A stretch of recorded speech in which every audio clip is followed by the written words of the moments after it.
Camping can be a very beautiful experience that really gives you space from the hustle and bustle of our daily world, but sometimes being in an isolated area can be absolute nightmare fuel.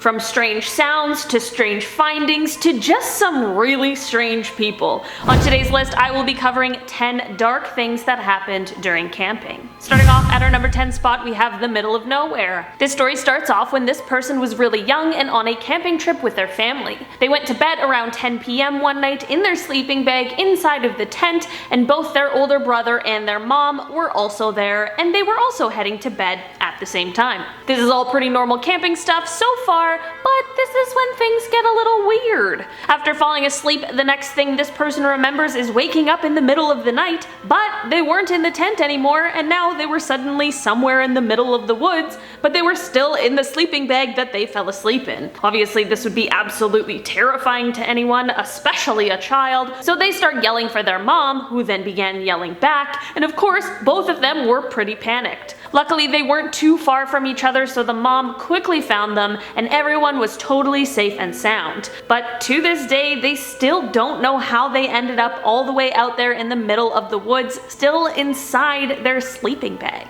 In our number 9 spot today, we have the killer dog. Before I dive into this one, guys, please don't forget to hit the thumbs up button if you're enjoying this video so far, because it really helps us out. And make sure you stick around to the very end of this video, because I am going to be answering a few questions that you guys have for me, and I'm really excited for that, so don't forget. This story starts off with the storyteller hiking a trail with a few others. The group was descending the trail and they came across a family who had a dog with them. This family was standing more off to the side of the trail and they weren't moving, so our storyteller's group just kept descending down and walked past them. As they were passing, they realized that this family is all standing in a circle holding hands and the dog is in the middle of them. The first thought was that they were most likely praying, which is of course totally fine, but when they heard exactly what they were praying for, things got quite a bit more creepy. As they were walking past, they hear the dad of the family say, "Lord, please do not let this dog kill again." Excuse me? I have absolutely no idea what is going on with that dog, but I definitely wouldn't have wanted to be near when I heard the family say that. Needless to say, that group chose to hike some other trails on their camping trips from that point on. In our number 8 spot today, we have the masked stranger. Sometimes we see things, and while nothing overtly terrible happens, we just know that something very suspicious is going on. That is what happened on this person's camping trip at a site in Colorado. This person was just having an average camping day when a strange man walked out of the wooded area holding a very large knife, and for some reason he was also wearing a beekeeper hood. It was close to dusk at this point and he just walked through the camping area and then just headed back into the wooded area on the other side. Where was he going? Why did he have a knife? Why did he have a hood? I have a lot of questions for this man because this is certainly not normal camping behavior. If anyone out there has any idea of what this guy could have been doing, please let me know, because I feel like I am going to have nightmares about this situation now. In our number 7 spot today, we have help. This story takes place on a camping trip at 11 p.m. when everyone was sleeping. This is of course in the forest, so it is very, very dark and you definitely would need a flashlight to see what's going on around you. This is a family camping trip, so there's a few people there, including one kid who's about 3 years old at the time. Since he's only 3, he can't speak in full sentences yet, but he obviously knows words. Anyway, so it's 11 at night, everyone's asleep, and then this 3-year-old starts crying, which wakes everyone up. The kid's dad, of course, asks him what's wrong, and the 3-year-old just keeps repeating, "Help, guy come." No one knows what this means, and the kid is obviously really frightened, which of course absolutely freaks everyone else out. No one slept for the rest of the night because of course they were terrified of whatever this child may have seen. I am hoping that this was just a bad dream that the kid had and that there was never any strange man. In our number 6 spot today, we have the tent roof. This story starts off with a couple who took a camping trip when they were just 19 years old. The couple was at a camping site in northern Scotland and they were in their tent. It was just before bed, so it was of course dark out, and one of them was reading a book by the light of a flashlight. Nothing too crazy, but then all of a sudden the top of the tent starts coming down towards them. The roof was going down so far that they had to lay down in order for it to not touch them. As they're laying there, this is when one of them realizes that they can clearly see 10 fingertips right in front of their face pushing down the top of the tent. Who is doing this and why? I honestly have no idea. Maybe they were trying to see if someone was in the tent, but then that leads me to the question of why would they want to know? Unfortunately, we'll probably never know for sure. In our number 5 spot today, we have Florida camping. This camping story comes from Florida, and man, this one grosses me out. This person was winding down from a beautiful day in the wilderness and was ready for bed, but as soon as it got dark, suddenly their tent was absolutely covered in hundreds of rats. I'm honestly stressed out just thinking about this.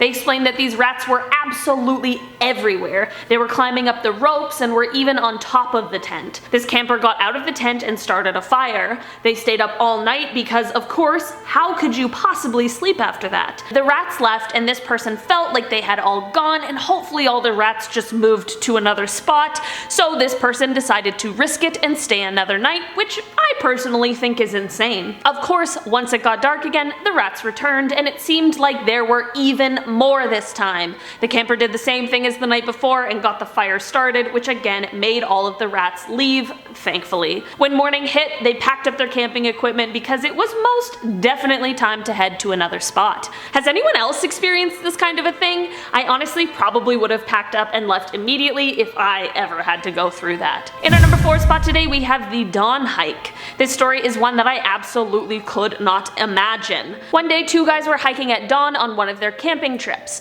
I feel like dawn would be such a nice time to go hiking because you can get the most beautiful sunrise view. Anyway, the 2 were walking along the path when one of them hears a zing right by their ear. They said at first they thought it was like a bird chirp or something, but then a second later, right in front of them, they hear and see a tree pop and crack. This is when they both realize at the same time that they've just been shot at. And considering how close all of the sounds were, they were very close to actually being hit. They book it out of there and of course head to tell a park ranger, which is the best thing to do in that situation. The ranger of course quickly went to investigate and they found a man who was hunting illegally. Thank goodness no one got hurt and that they were able to stop this man before anything worse happened. I'm not sure if he thought those 2 guys were animals or something, or if he was trying to shoot at something else, but this whole situation could have been very, very bad. In our number 3 spot today, we have group camp. This story starts off with a group of friends all on a camping trip together, which I have to say really does sound like a very fun time. One night on this trip, they were all sitting around the fire hanging out when something strange began to happen. Someone or something began throwing rocks at them and their tent. They all looked around and searched a bit to try and find out where the rocks were coming from, but it was so dark they couldn't really see anything. They figured that maybe it was just some people from another site close by who were trying to play some sort of freaky prank or something like that. A few hours later, after this weird rock incident, they heard an absolutely piercing scream coming from the woods. Could these 2 things be related? Who knows for sure, but it is definitely safe to say that the friends didn't really sleep much for the rest of the night. In our number 2 spot today, we have this old crime scene. This story starts off with this person's annual trip to see their dad. Every summer the pair would take a trip to go camping in the mountains, but one year they had an experience they'll never forget. They were hiking down a slope when they saw a really old rifle sticking out from a tree. This is obviously unusual, so they got closer to check it out and they realized that it had obviously been there for quite some time as the tree had grown around the rifle. As they got even closer, they noticed a small cave which they decided to go into. This is when they found a few personal items like cans of unopened food, a rusted pot,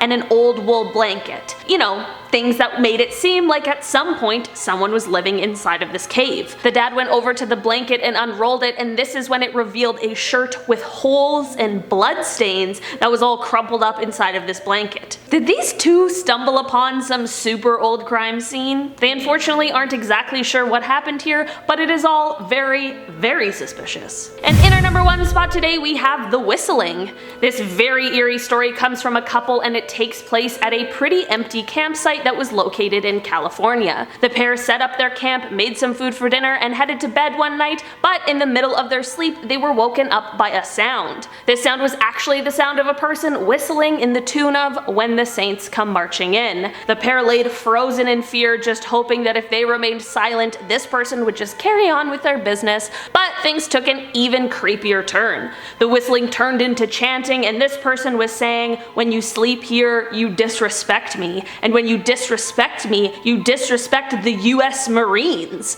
I have quite literally no idea what they mean by that, but this is obviously just a bad situation to be in. The couple quietly snuck out of the tent and got into their truck, where they drove to the nearest motel in the closest town. In the morning, they headed back to the campsite so that they could collect their belongings that they had to abandon. When they got there, there was another family there who had stayed the night there as well. This family explained to them that the singing and chanting continued for another 2 to 3 hours after they had escaped in the truck. I can't believe that this family stuck it through the night, because I absolutely would have noped out of there as quickly as I possibly could. Who knows what that whistling guy was up to, but he definitely knows how to freak people out. Alright guys, that has been our list for today. Now I'm going to be answering a few of your questions. That dude on YouTube says, this question is for all 3. Which of your topics do you find the most interesting?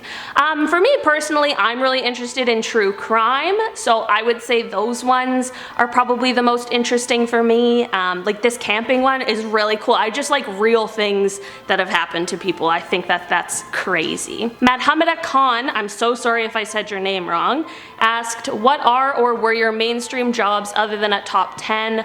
Also, what is if your majors in college or stuff? So I went to school for musical theater, so that's what I did in college. So being a musical theater person, my mainstream job is working at a restaurant. So that's what I do. If I was gonna do something not creative at all, I was actually gonna be a dentist at one point, so I'm really glad that I'm not a dentist. Jacob Crook asked, question for Olivia, do you ever get called Liv for short, and do you mind being called that? I do get called Liv by some people. I don't hate it, but it's not really my name. I'm not much of a nickname person. I don't know. I would never introduce myself as Liv, but if somebody calls me Liv, like, they're not trying to be mean, it's just a nickname, so I don't really mind, but it's definitely not my favorite thing in the world. Boohoo2U2666 asked, which host is the weirdest? Che. That's hands down, not even a question. It's Che through and through. Emerald Canary 13 said, for Lindsay, Che, and Olivia, what is your favorite horror movie, superhero movie, and feel-good Disney movie you like to watch during your downtime when not filming? I know no superhero movies at all. Disney movie, probably Monsters Inc. or Finding Nemo, and horror movie, The Strangers. It's the only movie that actually scares me every single time. Zaim Nasrullah asked, when are your guys' birthdays and how old are each of you? I am 24 years old and my birthday is on July 22nd. Write it down in your little calendars because it's the best day of the year. Britt Paget? I don't know. Asked, I know this is a random question, but what football teams, if you like football, do you support? I don't know a ton about football, but I come from a football family, and my favorite team is the Raiders. And Michael asked, hey Olivia, how do you do your hair? It looks amazing. I wash it, and that's about it. And then I just walk around with wet hair until it dries, and this is how it turns out. So, thanks Michael, you're the best. Alright guys, I've been your host, Olivia Kozlowski, and I will see you next time. Bye!